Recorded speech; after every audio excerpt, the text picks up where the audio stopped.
Subscribe now and press the bell icon. Never miss an update. Welcome बच्चों, कैसे हो? I hope ठीक होगे। तो आज का जो हमारा टॉपिक है वो है properties of electric field lines of force.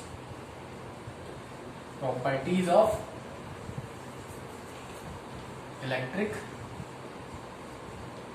Field line of force. ठीक, तो उसमें देखो electric field line of force, electric देखो फील्ड लाइन ऑफ फोर्स की बात करते हैं। इसका मतलब ये कि जो इलेक्ट्रिक फील्ड होगी जिस डायरेक्शन में, उसी डायरेक्शन में क्या होगा, वो इलेक्ट्रिक फोर्स भी होगा। जब इलेक्ट्रिक फील्ड और इलेक्ट्रिक फोर्स सेम डायरेक्शन में होंगे, इसीलिए हम लोगों ने क्या बोला, electric field line of force. तो इसी चीज को हम इस तरीके से रिप्रेजेंट करते हुए चलेंगे। ठीक है, तो पहली जो प्रॉपर्टी आती है वही आती है electric field lines originate from positive charge। इस तरीके से, ठीक है, originate from positive charge and terminate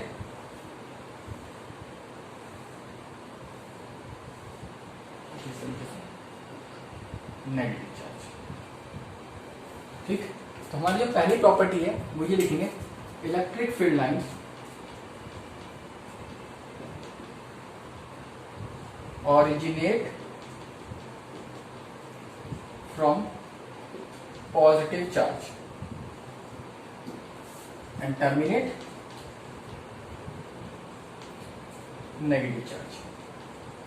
मतलब हमेशा पॉजिटिव से निकलेंगी और नेगेटिव में जाएंगे। जैसे हमने 10th क्लास में पढ़ा था magnetic field lines of forces के बारे में ना, कि भाई पॉजिटिव से निकलती थी और साउथ नॉर्थ से निकलती थी magnetic field line, outside the magnet, और क्या साउथ में जाती थी, है ना। तो सेम एज इट इज वैसे ही। ठीक है, फटाफट जो electric field line of force था उसको कुछ इस तरीके से रिप्रेजेंट करते हैं। पॉजिटिव चार्ज है, ऐसे एरो से रिप्रेजेंट करती है। जैसे देखो एरो दूर जा रहे हैं ना, क्या हो रहा है, छोटे छोटे होते जा रहे हैं, है ना। मैं सिर्फ एक ही का दिखाऊंगा इस तरीके से।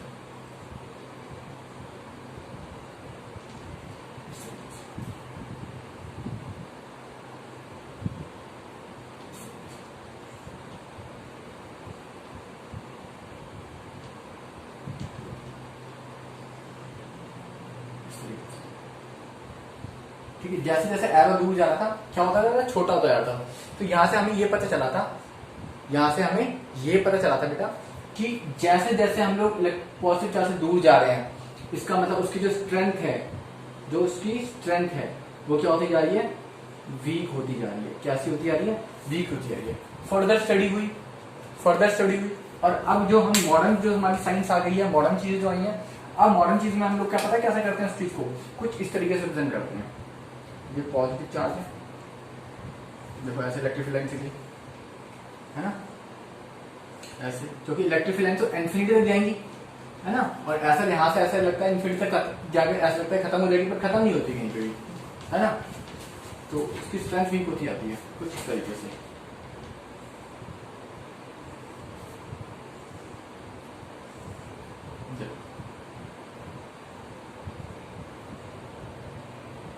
कुछ इस तरीके से। ठीक, मतलब ये कि जैसे मैंने यहां पर एक सर्कल बना दिया, एज्यूम कर लिया। अब देखो यहां पर इलेक्ट्रिक फील्ड लाइंस क्या है, पास पास है। This is called relative closeness. Property समझा दूंगा, ये भी वही है, प्रॉपर्टीज है क्लोजनेस, है ना। लेकिन अगर मैं थोड़ा सा दूर सर्कल बनाता हूं, देखो तो अब इलेक्ट्रिक फील्ड लाइंस क्या हो गई, दूर दूर हो गई, है ना। तो ये यहां पर इलेक्ट्रिक फील्ड लाइंस क्या है, स्ट्रॉन्गर है, और यहां पर इलेक्ट्रिक फील्ड लाइंस क्या है, as compared to first circle, weak है। ठीक है, तो हम अब जो है इस तरीके से इसको पढ़ते हैं। ठीक है, फटाफट से। तो अब इलेक्ट्रिक फील्ड लाइंस ऑलवेज कैसा लूप बनाती है, हमेशा क्लोज लूप बनाती है। कैसा लूप बनाती है, हमेशा क्लोज। सेकंड प्रॉपर्टी है electric field line, electric field lines never form a close loop. ठीक है, electric field lines never form a, electric field lines never form closed loop. मतलब कभी भी वो क्लोज लूप नहीं बनाएगा। मतलब यहां से कोई पॉजिटिव चार्ज है, ऐसे नहीं होगा, यहां से गया ऐसे आ गया, ऐसे कभी नहीं होगा, कभी भी क्लोज लूप नहीं बनाएगा। ठीक है। तीसरी प्रॉपर्टी, इलेक्ट्रिक फील्ड लाइंस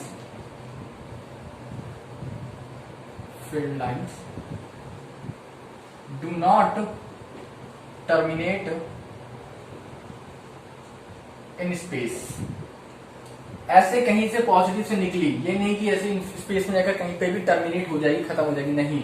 इसको खत्म होने के लिए कोई नेगेटिव चार्ज चाहिए होगा, मतलब स्पेस में कोई नेगेटिव चार्ज होगा तो ही वो खत्म होगी, अदरवाइज वो चलती जाएगी जहां तक जा सकती है वो। ठीक है, जहां तक उसको जगह मिलेगी वो चलती जाएगी, जब तक नेगेटिव चार्ज नहीं मिलेगा वो चलती जाएगी, कभी टर्मिनेट नहीं होगी, कभी खत्म नहीं होगी स्पेस में। ठीक है, ये हमारी चाहती third property.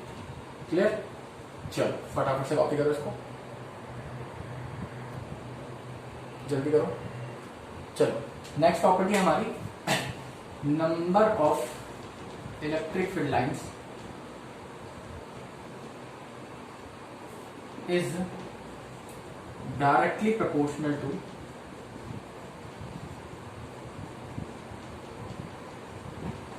Magnitude of charge.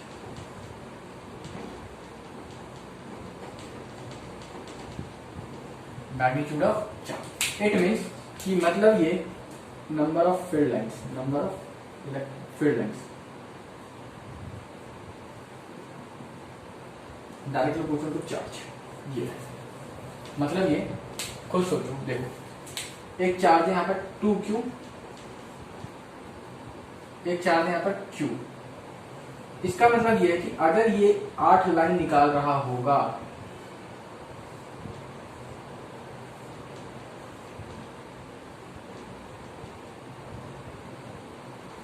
तो ये भी 4 लाइन निकालेगा, ये भी 4 लाइन निकालेगा। मतलब ये कि अगर चार्ज का मैग्नीट्यूड ज्यादा होगा, अगर चार्ज का मैग्नीट्यूड ज्यादा होगा, अगर चार्ज का मैग्नीट्यूड ज्यादा होगा तो इलेक्ट्रिक फील्ड लाइन भी वो क्या करेगा, ज्यादा निकालेगा। ठीक है, समझ में आया? मतलब अगर यहाँ पर 3q चार्ज होता तो ये क्या करता, ये ज्यादा इलेक्ट्रिक फील्ड लाइन निकालता, ये 8 निकालता, ये करीब 10-12 निकालता है ना, कुछ इस तरीके से निकालता, इस तरीके से निकालता। ठीक, मतलब ये कि अगर चार्ज ज्यादा होगा तो इलेक्ट्रिक फील्ड लाइंस भी क्या होगा, ज्यादा निकालेगा। Number of electric lines is directly proportional to magnitude of charge. ठीक है, फटाफट कॉपी। चलो जो भी थी 5 में मान लो, अभी हमारी 5 प्रॉपर्टी, सॉरी क्वेश्चन है इसी प्रॉपर्टी को। एक चार्ज है Q1 और एक चार्ज है Q2। ठीक, एक चार्ज है Q1, एक चार्ज है Q2, ये लाइन ज्वाइनिंग है बिटवीन द चार्ज। ठीक है, मान लो यहां से एक लाइन आई ऐसे, ऐसे, ऐसे, ऐसे। ठीक, इस तरीके से होगा।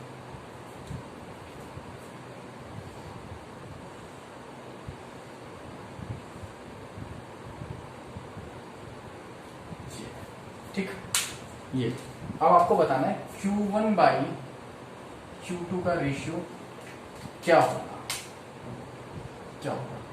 ठीक है, तो आपका ऑप्शन है 2, सेकंड ऑप्शन है 1/2, थर्ड ऑप्शन है -1/2। ठीक है, और फोर्थ ऑप्शन है माइनस का। मैं मैग्नीट्यूड की बात कर रहा हूं, Q1/Q2 का मैग्नीट्यूड क्या होगा। अब जैसे ही मैग्नीट्यूड बोल दिया तो माइनस वाले तो कट गए, ये तो होंगे नहीं। अगर मैग्नीट्यूड नहीं बोलता तो माइनस हो सकता था। अब देखो Q1 से कितनी नंबर ऑफ फील्ड लाइंस निकल रही, 1 2 3 4 5 6 7 8। Q2 से कितनी निकल, 1 2 3 4, कट के कितना आ गया। ठीक, आसान है, आएगा सवाल तो कर लेना। ठीक है, अब next property, the field lines are,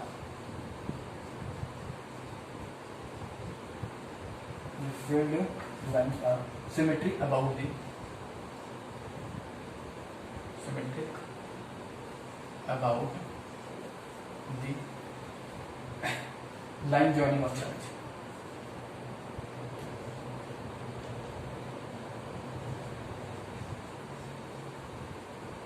about the line joining of charge. ये मतलब ये कि मान लो एक चार्ज है Q1, ठीक, और यहां पर कोई चार्ज है Q, ये कुछ ऐसे जा रहा है,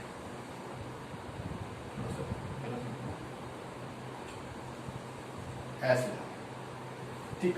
तो ये लाइन जॉइनिंग। अब देखो लाइन जॉइनिंग की सिमेट्री, ऊपर की लाइन कैसी है वैसी, तो नीचे वाली जो लाइन होगी वो भी कैसे जाएगी, कुछ इस तरीके से, कुछ इस तरीके से जाएगी। ये property, this is the property, ठीक है। तो अब यहीं से एक सवाल आया था, सवाल ये आया था कि find Q1 of magnitude is greater then Q2। ये सवाल भी समझ लो, ये कुछ इस तरीके से था, ऐसे भी रखा था एक लाइन, हमने ड्रॉ कर ली दूसरी लाइन, ठीक है। Q1 is greater than of magnitude of Q2, Q2 is greater than of Q1, Q1 is equal to Q2, third option है, second option, this one is first, और फोर्थ ऑप्शन है none of the above, none of the above. अब बताओ करना क्या है, ठीक है। देखो मैंने जैसी सिमेट्री ड्रॉ करी नीचे वाली, जैसी मैंने नीचे की सिमेट्री ड्रॉ की, तो हमें एक एंगल बन गया इन दोनों के बीच का। देखो ये एंगल बन गया अल्फा मान लो, ये एंगल बन गया बीटा मान लो, या एक्स वाई मान लो, कुछ भी मान लो।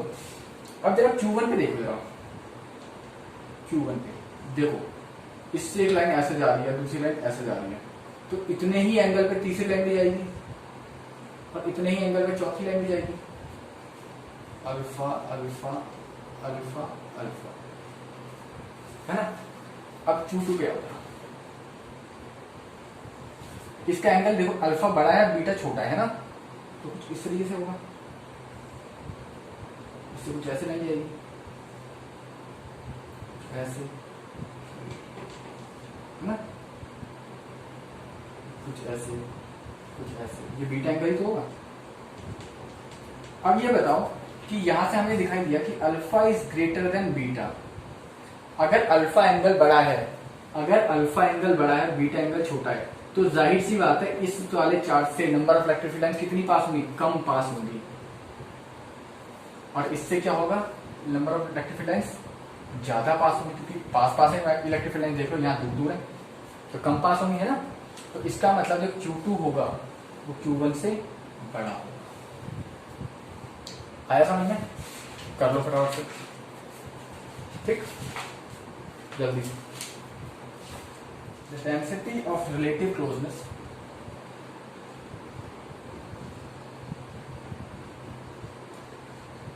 देखो मैंने ये बताया था ना, relative closeness, the density of relative closeness is represent the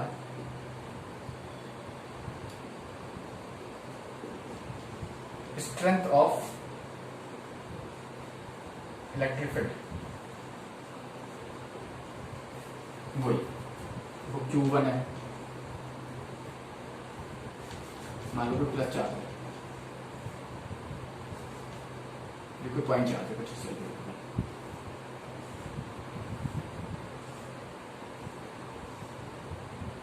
है ना, कुछ ऐसे इलेक्ट्रिक लाइन से करेंगे। देखो यहाँ पर देखो लाइंस क्या है, पास पास है, और यहाँ पर लाइंस क्या क्या है, दूर दूर है। अब अगर लाइन यहाँ पर पास पास है, लाइंस क्या है यहाँ पर क्लोज है, तो डेंसिटी क्या है यहाँ पर ज्यादा है, और यहाँ पर लाइंस दूर है, तो डेंसिटी क्या है यहाँ पर कम है ना। तो वही है, the density of relative closeness is represent the strength of electric field lines. मतलब जहां पर इलेक्ट्रिक फील्ड लाइन पास पास होगी वहां पर इंटेंसिटी क्या होगी, स्ट्रॉन्गर होगी, और जहां पर इलेक्ट्रिक फील्ड लाइन दूर दूर होगी वहां पर इलेक्ट्रिक फील्ड इंटेंसिटी क्या होगी, वीकर होगी। ठीक है, कुछ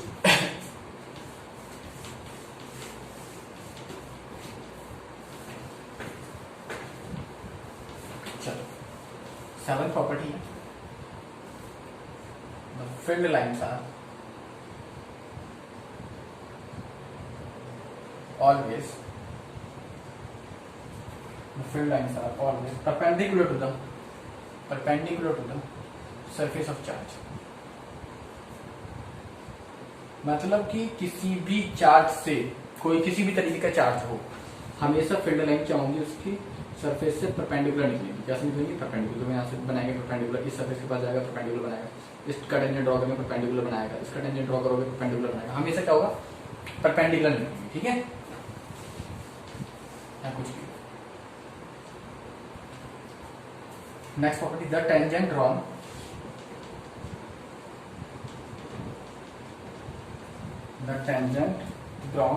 of field lines are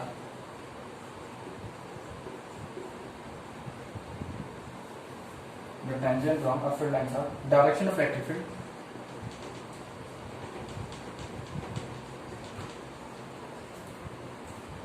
at that point। मतलब इस पॉइंट का जो मतलब है, देखो मान लो कि इलेक्ट्रिक फील्ड लाइन कुछ ऐसे जा रही है, ठीक है, एक कंटिन्यूअस कर्व बनाते हैं हमेशा। इलेक्ट्रिक फील्ड लाइन ऑलवेज मतलब क्लोज लूप नहीं बनाएंगे, ऑलवेज कंटिन्यूअस कर्व बनाएंगे। तो ऐसे इलेक्ट्रिक फील्ड लाइन जा रही है। अब मैंने इस पॉइंट पे बात कर रहा हूं, तो इस पॉइंट पे मैंने क्या किया? टेंजेंट ड्रॉ किया। तो जो टेंजेंट की डायरेक्शन होगी,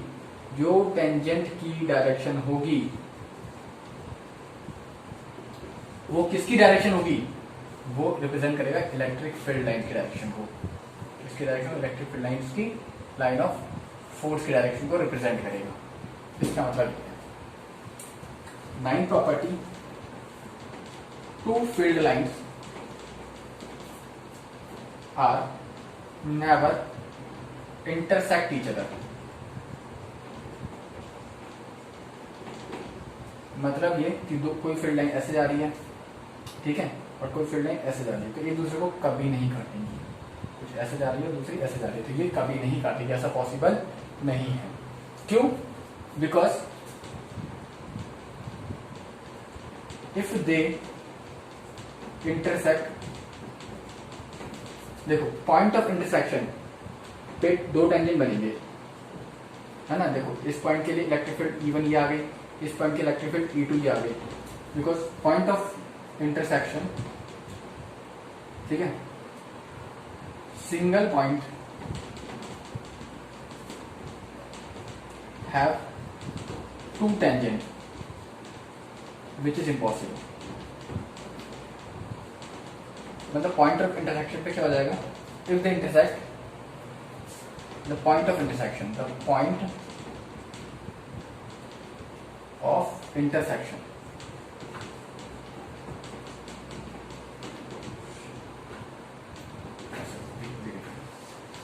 because if they intersect, ठीक, the point of intersection have 2 tangent at a single point which is impossible। ये 10वीं क्लास में पढ़ के आए हो आप, मैग्नेटिक इफेक्ट ऑफ करंट में ना, वही चीज है। फटाफट से कर लो इसको, फटाफट से कर लो इसको, ठीक। चलो चलो नेक्स्ट। अब कुछ चार्जेस को क्या क्रॉस, देखो मान लो कोई पॉजिटिव चार्ज ये है और दूसरा कोई पॉजिटिव चार्ज ये है। तो इलेक्ट्रिक फील्ड देखो इसमें ऐसे निकलेंगी, ऐसे निकलेंगी, ऐसे जाएंगी, हर जगह रहेंगी। ऐसे इसमें भी ऐसे जाएंगी, ऐसे जाएंगी, ऐसे जा रही होंगी, ऐसे जा रही होंगी, ऐसे जाएंगी। लेकिन जैसे इधर, अब ये इधर से ऐसा भेजेगा, ये इधर से ऐसा भेजेगा, तो दोनों ही पॉजिटिव चार्ज रिपल करेंगे ना, तो इसकी कुछ ऐसे रिपल हो जाएगी और इसकी कुछ ऐसे रिपल हो जाएगी। तो कुछ इस तरीके का डायग्राम बनेगा। ऐसे यहाँ से भी कुछ ऐसे हो जाएगी इसकी, और यहाँ पे भी कुछ ऐसे हो जाएगी, ठीक। कुछ ऐसा डायग्राम बनेगा पॉजिटिव चार्ज के लिए, ठीक। बना लोगे ना एरोस। अब अगर मान लो कोई पॉजिटिव चार्ज है और कोई नेगेटिव चार्ज है, डाइपोल की तरह लाइन जा रही है, तो पॉजिटिव से इलेक्ट्रिक फील्ड निकलेगी, नेगेटिव में आएगी, पॉजिटिव से निकलेगी, नेगेटिव में आएगी, इस तरीके से, ठीक। इस तरीके से ऐसे, ठीक है, इस तरीके से बनेगा, ठीक है। अब एक कॉन्सेप्ट और होता है कि मान लो यहाँ पे कोई पॉजिटिव चार्ज रखा हुआ है, कोई फील्ड लाइंस आ गई है, जैसे ही वो पॉजिटिव चार्ज के पास आएगी तो क्या होती है, पॉजिटिव चार्ज से रिपल हो जाती है, ऐसे कि ऐसे रिपल हो जाती है। तो यहाँ से पता चला कि पॉजिटिव चार्ज क्या करता है, इलेक्ट्रिक लाइंस को रिपल कर देता है। और मान लो कोई नेगेटिव चार्ज रखा हुआ है, कोई लाइन आ रही है, तो ये क्या कर देगा, उसके अंदर अट्रैक्ट हो जाएंगे इलेक्ट्रिक लाइंस। ठीक है, तो यहां से भी चला positive charge ripple electric field lines and negative charge attract. जल्दी कर लो फटाफट, 2-3 क्वेश्चन कराएंगे, खत्म करेंगे टॉपिक को। ठीक है, नेगेटिव चार्ज अट्रैक्ट, जल्दी कर लो फटाफट से।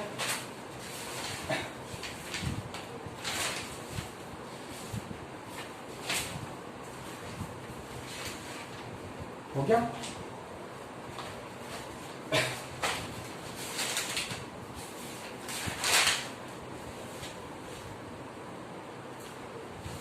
चलो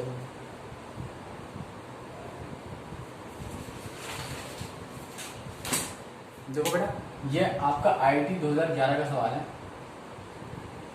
3 पॉजिटिव चार्ज रखे हैं आपको सेम मैग्नीट्यूड के, क्वेश्चन है 3 पॉजिटिव चार्ज रखे हैं आपको सेम मैग्नीट्यूड के। ठीक है, अब ये बोल रहा है कि इसमें कौन सा फिगर ठीक है। अब देखो 3 पॉजिटिव चार्ज, ये पॉजिटिव चार्ज और इक्विलेटरल ट्रायंगल पर प्लेस कर दिए हैं। ठीक है, ये a positive charge positive charge positive charge, देखो पॉजिटिव निकल के पॉजिटिव पॉसिबल ही है। इलेक्ट्रिक फील्ड कभी क्लोज लूप बनाते नहीं है। ये देखो पॉजिटिव रिपल कर रही है, लेकिन यहाँ पे क्लोज लूप भी बन रहा है, तो ये भी पॉसिबल नहीं है। अब देखो ये पॉजिटिव से आई, रिपल कर दिया इसने इसको रिपल कर दिया, इसने इस पॉजिटिव चार्ज को रिपल कर दिया, इसने इस वाले पॉजिटिव चार्ज को रिपल कर दिया, इसने इस पॉजिटिव चार्ज को रिपल कर दिया, इसने इस पॉजिटिव चार्ज को रिपल कर दिया, है ना। तो इसका मतलब ये वाला फिगर क्या है आपका, सही है। ठीक, अब एक लास्ट प्रॉपर्टी रह गई थी, वो बहुत इंपॉर्टेंट प्रॉपर्टी है हमारी, इलेक्ट्रिक फील्ड, रट्टा मारो इसको, इनसाइड द कंडक्टर